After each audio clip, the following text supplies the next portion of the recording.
Hello, everybody out there in Panther country. This is Tim Widiker, Superintendent, St. Croix Central School District, coming with Panther Vodcast number 6. Before we get started and I introduce my guest, just want to remind everybody that you can subscribe to my YouTube channel. And if you do that, you will get updates when new videos are released. Also, just because it's a video, a vodcast, doesn't mean you have to always be watching it. A lot of times folks like to listen to this while they're driving in a vehicle or working out on a treadmill. So obviously you can play it and just listen to it as well, because trust me, me and my guest today aren't something that people probably want to be looking at for long anyway. So without further ado and more self-criticism, I'll introduce my guest for today, and that is Elementary School Principal Mr. Pete Nusbaum. Welcome, Pete. Well, thanks, Tim. Thanks for having me. You bet. So we're going to get started with an easy one.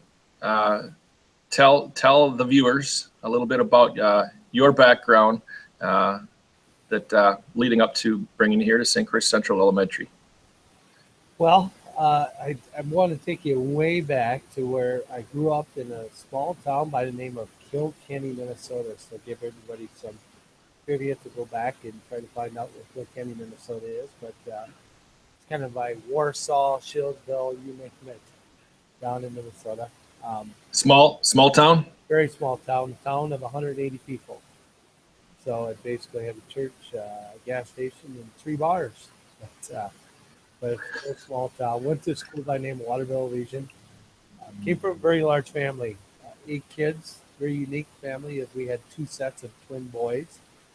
I actually have a twin brother, and I have older twin brothers. So there's 5 boys and 3 girls in our family. I was the only one of 8 children that decided to pursue a post-secondary education.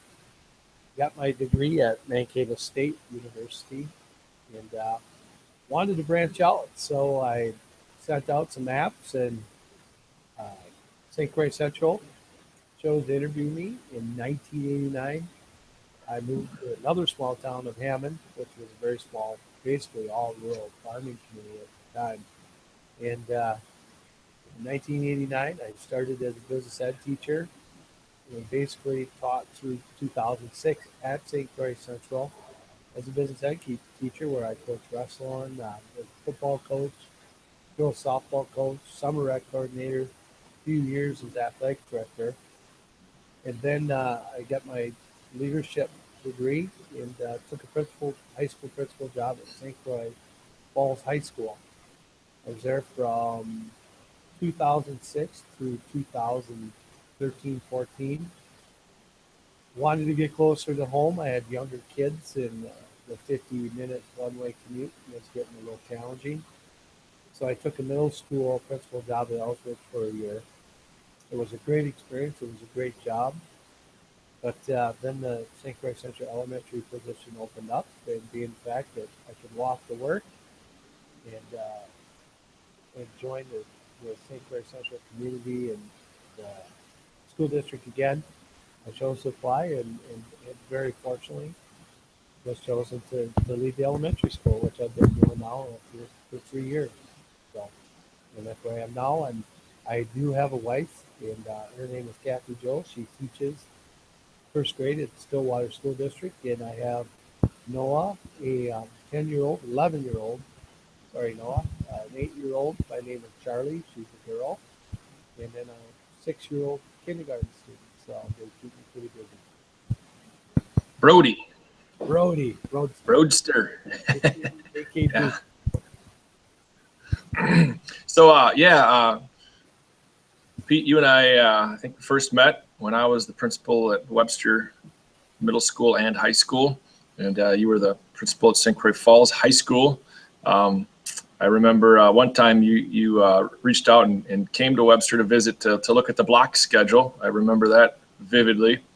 But we in the Lakeland Conference, we'd meet monthly, And with 23 schools in the Lakeland Conference, those are some big meetings. But we meet in Rice Lake every month, and obviously you get to know somebody pretty well through those collaborative meetings. And again, you and I attended. I know some folks didn't attend as well, but that networking is super valuable. So I remember you having very good attendance, and I, as the president running the meetings, I had to attend every meeting. So I know I was there every time. So that's just for the viewers. Pete and I go back quite a while through our work as a high school principals in the Lakeland Conference.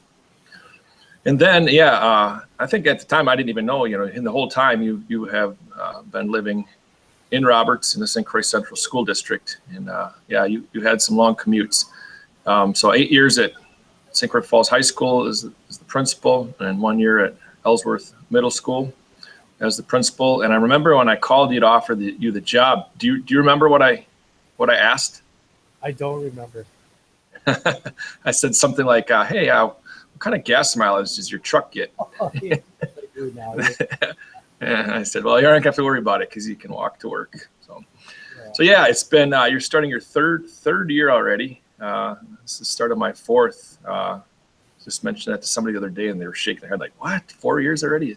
Time certainly flies. And I think of that in two respects, as a professional, but also as a parent. Man, our kids grow up so fast. I don't need to tell you, all you parents out there, you already know that.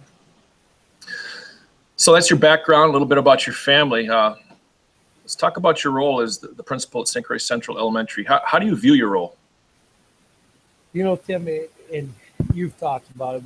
We kind of go way back as administrators, but it has evolved so much. I think about my first role as a principal. I kind of walked in the building considering myself more as an age of, what is the schedule, making sure teachers are on time, and kind of doing the management type thing. But now I see myself at St. Croix Central Elementary as more a facilitator. When I say facilitator, it's facilitating the teachers in regards to what do they need, what can I get them to create the best atmosphere and experience for the kids in the classroom. But at the same time, I think when we started 8 years ago, or 10 years ago, even for me, and I know it's longer for you, is that you considered yourself the one leader in the building. You never really concerned yourself with trying to incorporate other leadership opportunities, or even facilitate leadership within your district. But now I almost see myself as not only facilitator of what can I do in the classroom, but trying to encourage and develop leadership with every teacher that walks in the building, because I think that is so important in regards to what we do.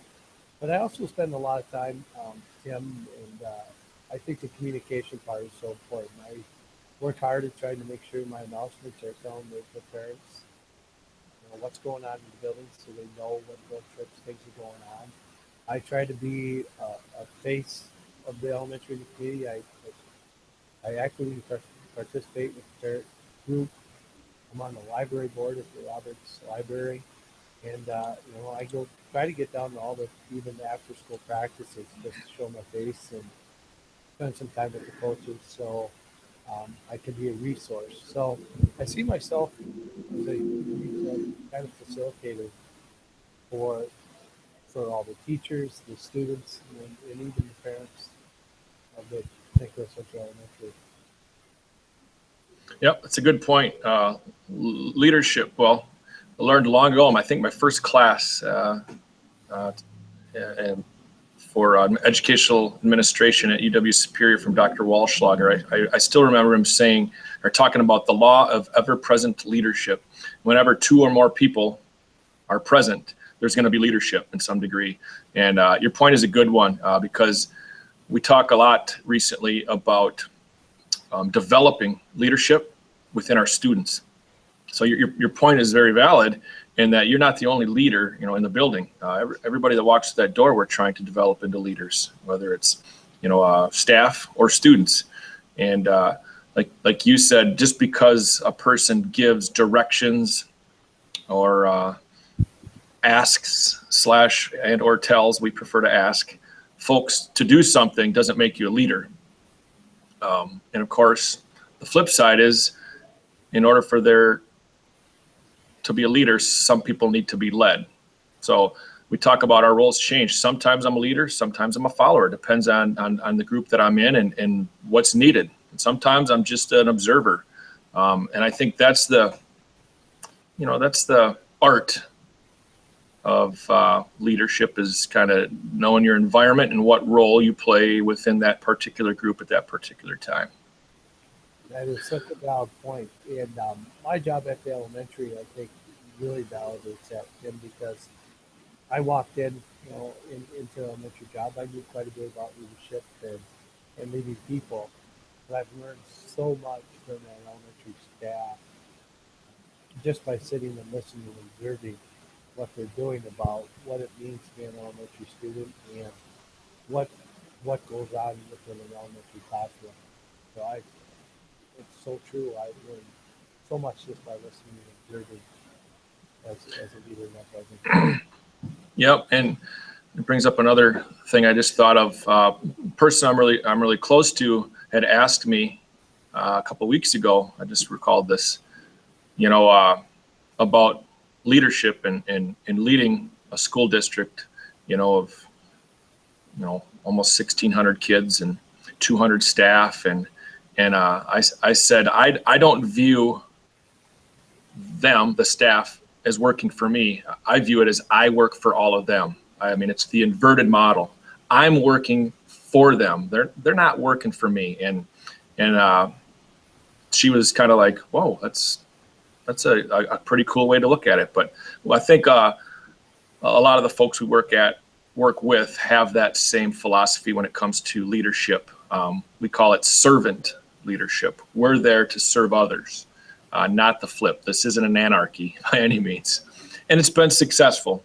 I mean, different people have different, leadership styles, but that's my view, and I know what works for me. And that's pretty much the view of the leadership team that surrounds me as well. I would agree 100%. So what's going well so far at St. Croix Central Elementary, either this year or the last 3 years?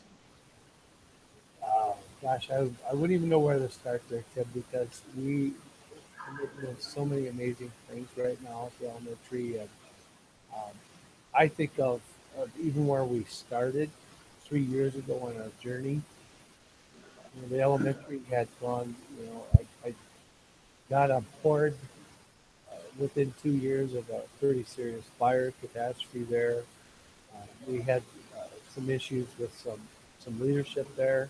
I was a third principal in basically a 2-year time period.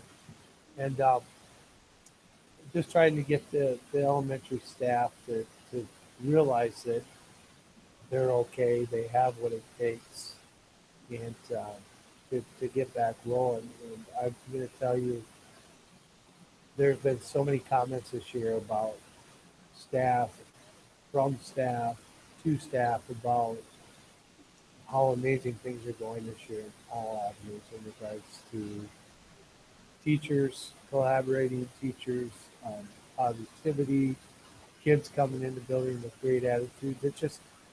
It's just been our goal this year. We set a goal, Shelley and I, my assistant principal, and we communicated at the staff meeting, was best year ever.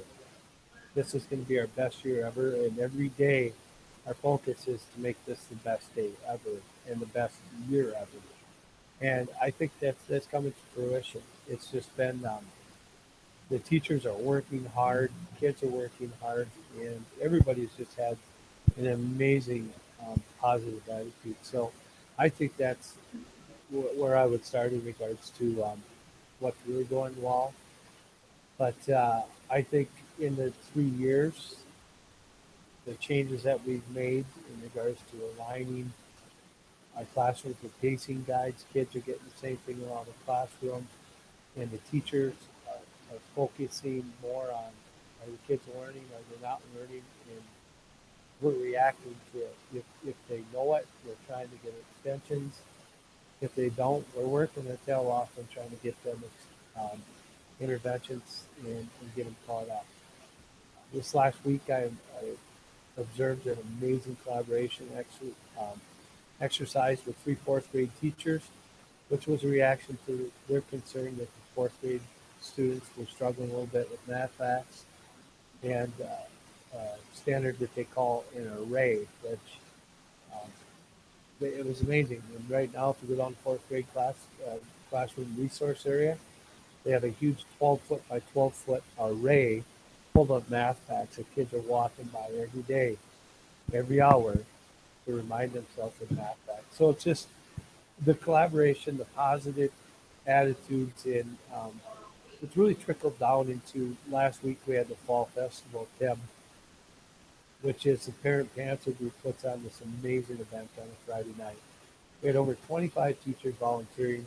I know we had almost 1,000 people walk in the door, and there was so many smiles and so many people having fun and kids enjoying themselves, and it was just a great event. And it's just kind of a trickle down effect. It's just right now it's just a very, very positive atmosphere that I think is fostering and developing leadership for kids and teachers. It's really fun thing to be part of right now, and I wish I could take a lot of the credit, but I think a lot of the credit needs to go to Shelley Clay, my assistant principal. Having her this year at full time has been the best thing that's happened to me, and also I think our school, because she has such tremendous knowledge of the curriculum, the teaching staff, and she's just been that bridge that has just really finally linked everything that needed to take place in that building to happen. And I think evidence, of how things are going is our school report cards, and we use them as our measuring stick. Even though this year's results are still embargoed, which means we can't share the actual report cards and data with the public, but I can say, and I want to say, and there's no way I'm going to sit on this secret another couple weeks, that our elementary school report card increased over 10 points since actually 2 years ago, because there were no report cards at all last year. But 10 points is amazing. And that is evidence of the great things that are happening there from students and staff and all the way up. So, I feel strongly about displaying those report cards and giant banners on the walls of our schools and in the commons area, because our vision is to be a district respected by others as a model of excellence and student achievement. So again, one of my favorite sayings is we promote what we permit, or it's kind of applies, but we're promoting. That's what we're about. And if you walk in our schools, you're going to see what we're about and hear what we're about, from clean facilities, thanks to our custodial maintenance crew, to visually appealing walls with student work and artwork and our posters on there celebrating our student achievement, to observing our staff working directly with our students in a caring and empathetic and enthusiastic manner, to our students interacting with each other and the staff in an empathetic and caring and engaged, enthusiastic manner. I mean, I think you could tell the culture of our schools just by walking in and spending 5 minutes. You could tell what we're about, and I'm proud of that. And you're absolutely right. The whole process of improvement and being excellent in student achievement is a total team effort from every staff to every student. And some of the things that I know you guys are doing there that are a little I'd say outside the box, but certainly the model generally of education, but we're ahead of the game, I believe, is with your win time. whatever is needed or whatever individual needs? What's that stand for exactly, WIN? And could you talk to that a little bit more, Pete? It's basically what each individual needs. So every day at every grade level right now, even in kindergarten, we're doing a 30-minute period of intervention. And during that time, if a student is doing really, really well, has a standard mastery, um, they're going to get extensions. And I think that is probably the most unique part of what we're doing. What's an extension, Pete? Will you explain that to everyone? I sure can. Because in the past, what's happened is we've only reacted to kids that didn't know it. But now we're saying, well, what if they do know it? So if the student is through our assessments, we realize that they know it. Instead of just going and doing mundane work, they're going. A lot of students are going into a computer lab, or they're doing things in the resource area, which they're getting extensions in regards to getting pushed further. So for a visual, a student's on, let's see here, this spectrum, wherever they're at on this spectrum, we're going to meet them there, and we're going to know where they're at through common assessments, and formative assessments, and summative assessments. We're going to meet them at their level and take them higher, because it's all about growth no matter where they're at on this spectrum. Is that correct? That is correct. And the best example is my Charlie is a third grader, and she's tested in the basically up in the 98th percentile in reading for a grade level. So basically during her win time now, she goes down to the computer lab, and they're doing a project or an activity called Genius Hour, where she gets to research and work on a topic of her choice. And she's really into husky dogs. So she's doing this huge presentation on husky dogs, where she's going in, she's doing research, she's doing a presentation. And it's really stretching her in regards to a third grader having to go in and log into Google, use Google Apps, and all of a sudden have to know a login and password.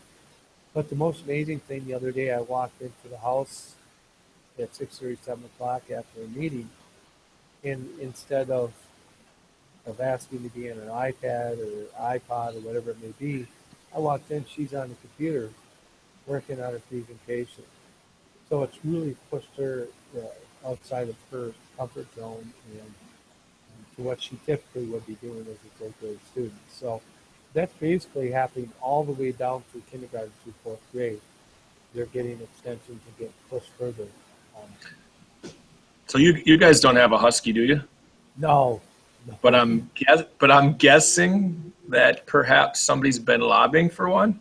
Just guessing. Lobbying for one, but we also have a teacher, Miss DeSalvo. Oh yeah.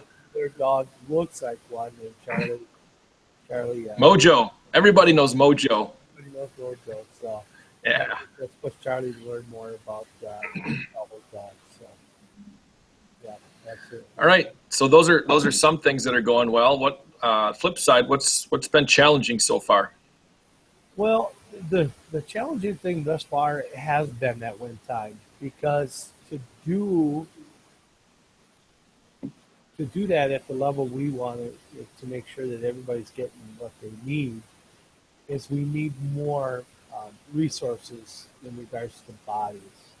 For instance, if for kindergarten with 6 teachers, we may need 5 teachers to take care of the interventions of the kids that may not get what they might not get a standard or a topic, but we may need 2 other teachers to help with the extension.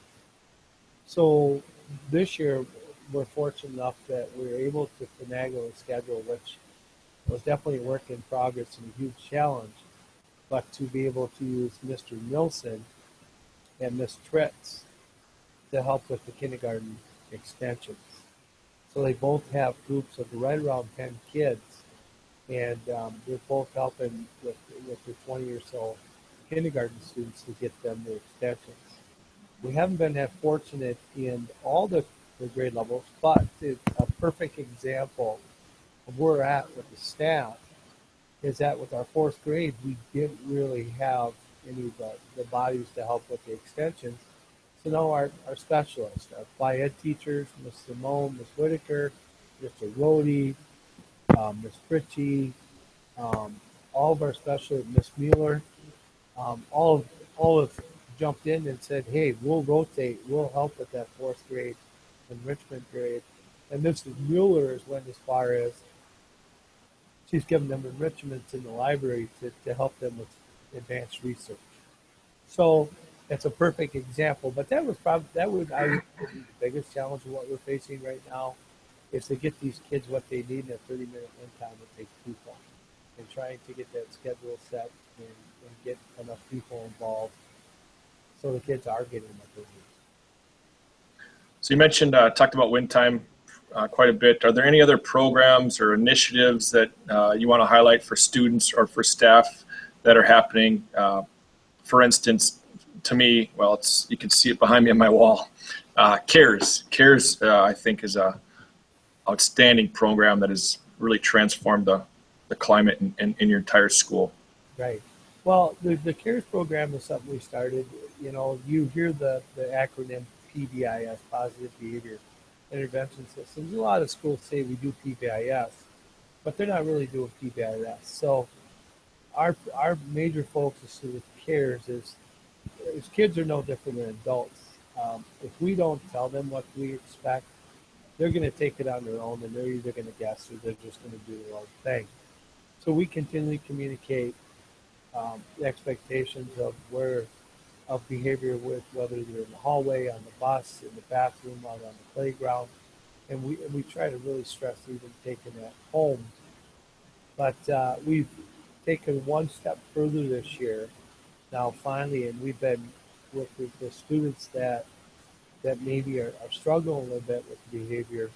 We have 7 intervention groups that we're working with. The students that are struggling, we got a little construction going on outside the door here. Yeah. But so I'm meeting with the fourth grade boys group and the second grade boys group, and our main focus when we meet is moving forward in how can we make our existence and their existence in the elementary school a more positive experience. So we meet, we reflect, we do activities, and Mrs. Clay is working with the group, and Mrs. Milbar, our new school psychist group, and our counselor has a couple groups. So we're not only getting these students what they need academically for intervention, we're also trying to work with the students. The positive thing now, each week we acknowledge 27 new gold medal winners, students that are going above and beyond Call of Duty and get what we call a gold ticket for positive behaviors. And this month we're working on cooperation. So it's been a great month, and we have daily messages, but we constantly promote our CARES program and students treating each other with respect and just flat out being kind and nice. So CARES stands for compassion, you said, or cooperation? Cooperation.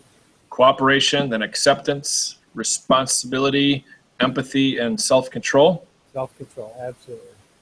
Hey, all right, I got 4 out of 5, so 80%. Yeah. Pretty good off the top of my head. Right. So, you talk about the students, and you always, I can say, talk about students first. What's best for students is I hear you always constantly ask or say when it comes to making some tough decisions. Is there anything you want to talk about when it comes to our student body there at St. Croix Central Elementary? I think the biggest indicator of our students and even this community and our parents, because if we're going to talk about our students, obviously our students are a reflection of parents. The main reason, even when I was a principal at St. Clair Falls, I didn't move, was because of the parents and the kids in this community. This is a community where I wanted my kids to be raised. I know that my kids, when they come into these buildings, even when I wasn't here, we're going to get a great education, but also be and they, for the most part, are very, very kind to one another. We have an amazing student body. We have great kids, which means we have great parents. And I think the model that we communicate always at St. Croix Central Elementary is we have great kids. Sometimes great kids make bad choices, but that doesn't make them a bad kid. We have kids that are doing amazing things every day, kind things. You wouldn't believe the things that they bring to my office and give me. You know, a lot of times a major focus can be on the one or two kids that could be construed as a bully, possibly out on the playground. But with 620 kids and almost 660 that walk in our building every day, we include 4K. We have 655 kids every day that are coming in and are being nice and are being kind and are really, really working hard. And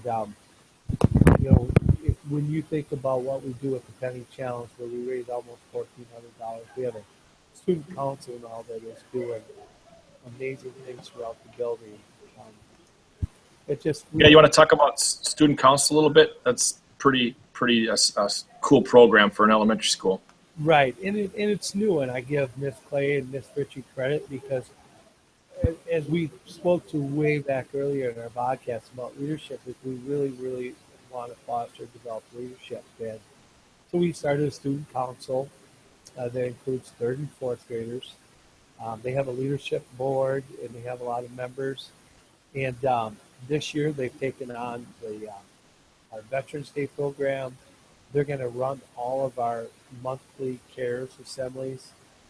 They do fundraisers, and they're just a very active part of our student body. And 2 years ago, when we started the student council, the competition for the leadership board and being on it was very low.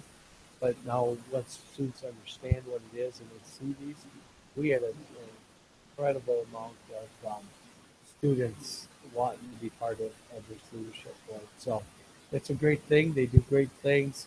This Christmas, they'll be doing the giving tree, and they'll be doing a lot of other things, service type things for our community. Yeah, what a great civics lessons too. Our kids campaigned for those offices or leadership positions at our student council. Not one ran a negative ad or a smear campaign, unlike some other leaders at higher levels. You talked about cares. I know one time you mentioned, I see it. I mean, how the looks on the parents' faces and on the kids' faces, because it's so cool. They don't realize, it's a surprise. They're sitting there in the gym floor waiting to be announced, and some of them, the older kids, figure it out. It's so cute. The older ones are kind of figuring it out. You see the wheels turning, like, why are my parents here? And I think now they're figuring it out a little bit, like, ooh, I think I might get called up there. But you had said one time, it provides a great opportunity for you. One more positive contact with parents when you make all those phone calls, letting them know that their kid was chosen for that month's CARES assembly. How many students are recognized each month, Pete? Well, we recognize, I think with the specialist, 29. Wow. Yeah. So, but even to take that further, you think about, so if we're recognizing almost 29 kids a week, and there has been a whole lot of crossover, when you think of how many weeks that almost all of our 620 kids will have been recognized once or twice for positive behaviors and positive things they're doing. And the greatest thing is that parents see that in the announcements, but they may come to our programs, but it's confirmation of the work that they're doing at home too in regards to the messages that they share with their kids and what they expect at home. And there's a lot of carryover. So. We've talked about staff, or we've talked about students and parents. You want to speak a little bit about your amazing staff over there? It is an amazing staff, and you alluded to our report card. And the message when I started 2 years ago was that you are a great staff. We just need to come together. You're already doing what we need to do to get these kids to where they needed to be, and someone just needed to believe in them. They're an amazing staff, and I'm telling you that the kindergarten, first grade, second grade, third grade, fourth grade, even the specialists, when you visit their PLCs or you're fortunate enough to have a meeting with them, the passion that they have for their kids and for their learning, and I mean, it's wonderful when they challenge you because of their passion and their beliefs with the kids. But um, it's amazing how hard they work. I'll walk up there on a Saturday, and there'll be 4 staff cars sitting in that parking lot Saturday morning. When I go up there on Sunday afternoon to get ready for the week and do my Monday mix and whatever, there's 2 or 3 cars still in the front parking lot as they're getting ready for the week. We do not have a staff that comes at 7:30 and leaves at 3:30. We have the most amazing dedicated staff. They work very well together. To me, they're second to none. And the one thing that has been so fun to watch this year, Tim, is the collaboration, the fact that they were working so hard together. We're asking our teachers to do more every day than it's ever been asked of them. And out in the public, people are more critical of what they do. And today, our teachers don't get the respect, or even they're not revered at the level that they should be, because they create magic every day. It is so fun to walk into a classroom and see the passion and the magic that these teachers create and cause every day with these kids. And you can just see the light bulb come out of these kids, and these teachers find that way to get it across to them. But these teachers take what they do personal, and they work hard, because our theme in our building now, and the teachers are even communicating, these are our kids. These are not my kids. Our teachers are taking ownership of every kid that walks in the building, regardless if it's their grade level, their classroom. The motto is, these are our kids now, and that is really spread wide through our building now. And it's fun to watch and fun to hear, but they're amazing, hardworking staff. So we've talked about people, which we all believe is the most important part. Obviously, it's the people that make an outstanding school district, from the students, the parents, and staff. But next, I'd like to talk about the construction and the wonderful additions and changes and improvements to our facilities that have been happening the last year and a half. But you want to mention some of the highlights of the construction and the effects that construction and those remodeling projects have had there at the elementary school? We had the Middle Border all conference professional development day, where there were 400 teachers in the elementary school, elementary teachers over at Somerset. And it was so fun to talk about our new facility. Tim, I would challenge anybody to show me a nicer facility that's set up for learning.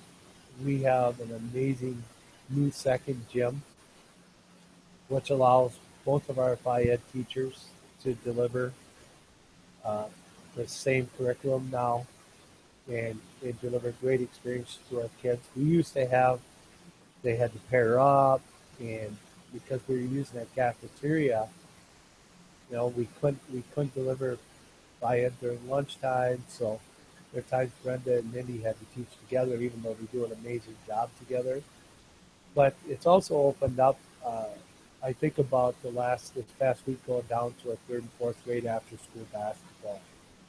To have those facilities now where our 3rd and 4th graders, and they can meet after school, not have to come at 5:30 and be done at 7 o'clock, getting these kids home. But so just having that facility for practice, our gym is beautiful. Our new area will allow us to have concessions during basketball tournaments out there. It's just a beautiful area. But I think the biggest highlight, Tim, is the new classrooms. and not just new classrooms, but our resource areas, and I like to call them collaboration spaces, but they're called resource areas. We have a resource collaboration space outside of each of our grade levels. And I spoke to it, and I challenged our teachers to use those as collaboration and cooperation spaces. Fourth grade is place the path already with that huge collaboration project, getting all of the, we had 3 classes out there at once. They have smart boards. We have collaboration tables, we call them. They go in pods of 6, but they're just beautiful areas. And so it's really allowed our teachers to expand and get out of their classroom and work with other teachers. It also allows our teachers, it's been a little hard for us to do some of our testing because our teachers have had to do their testing right outside the door. And kids walk down the hallway and there's noise. But now these collaboration spaces also allow privacy for individual testing for our teachers. It also allows for us to do more groups, especially during our wind time. They're being utilized to get kids in groups. So, but the most amazing change of our construction has to be the new bus route.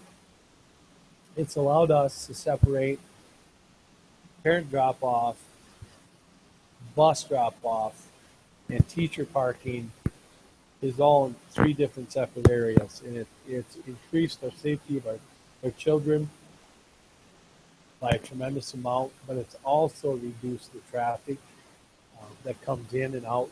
I remember talking to Aaron McWilliams, our amazing police chief, a week into the school year, and he came up and he saw me at the flagpole and said, "This is amazing.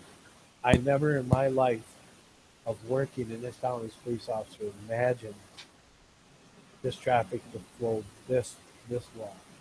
And it's a tribute to, it was kind of corny, but with Miss Clay and our PBS crew, we put together a video of how we would like to see the whole system run, and to try to provoke parents to look and watch it. And I think the video has helped, but the safety of our kids is better. Our parents are doing a great job paying attention to our expectations. We're staying out of our bus loop from 7 to 4. I haven't had a parent that's come in there, and that used to be a problem. So with the parents' help and with the new construction, our pickup and drop off has just been amazing this year. Absolutely. Yep. I agree. I agree with all those things. And like I said, the referendum, safety and security were the number 1 priorities always. So we're incredibly pleased with how that turned out with the traffic, but also the buildings are all getting safe and secure entrances as well. The elementary was the first to have that, followed by the middle school this summer. And the high school will be within about the next month here. It'll be very similar to the middle school for now to get us through this year. And then next summer, the last piece of the entire construction project is the remodeling of the high school offices and the high school entrance. But again, that we wish that could happen sooner, but it's definitely been a priority, and it's going to happen here in the next month or so at the high school. So yeah, all great things.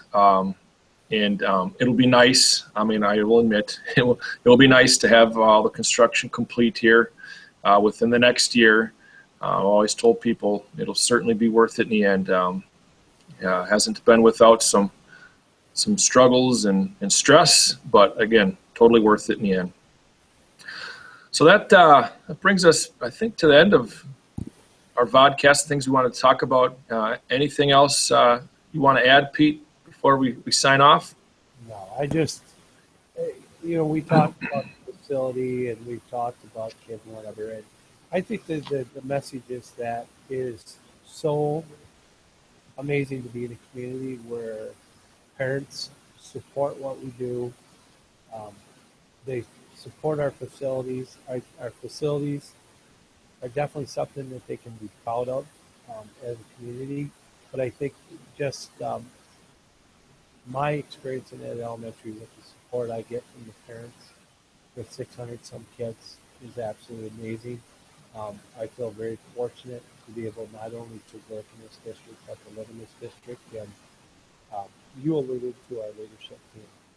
I think we have a great leadership team that's totally committed to kids. And I think you model that is that, kids come first. But we have a great thing going. We have a great community. We have great schools. We have great kids. And I look forward to even pushing us even further. Again, as you talked about being a community and school second to none. So I think we're well on our way. But we have a lot of great things going. It's fun to be part of. I agree. And again, it starts with our outstanding school board leadership as well. And I same thing. I love my job. I love this community. I couldn't be more happy. Count my blessings every day. So, all right. With that, I just want to remind folks, again, you can subscribe to the YouTube channel if you want to get updates. I'm trying to do one of these each week. And again, it's dependent on folks' schedules, but so far I've met that goal of one per week. They're also released on our social media sites on Mondays by Amanda Olson, who does an outstanding job with our social media and web page. Again, I want to encourage people to visit our web page. I think it's, again, very proud of that. We make it relevant and hopefully user-friendly, but lots of information on there. And also want to give a shout out to Dan Rude, who helps publish these podcasts as well on our website, and has helped with all the technical aspects behind it. It's fairly user-friendly, but there's always some glitch, as we found out trying to start today. I want to acknowledge that there was a little bit of construction, and it sounded like a hammer drill outside our wall for part of the podcast, our vodcast. So hopefully, I think that's why we wear these things right here, so the audio quality is improved, should come through. But again, there might be some glitches, but that's technology. And again, the whole point of this whole thing is not to look at us, but to hear our message about the great things that are happening here at St. Croix Central School District. So thank you to all the listeners, which I assume are mainly staff, students, and community members. Very proud of all of you, and very appreciative of everything you do for us to support our school district. So thank you, Pete. Thank you for everything you do there. And continue the great work. Appreciate it. All right. Take care.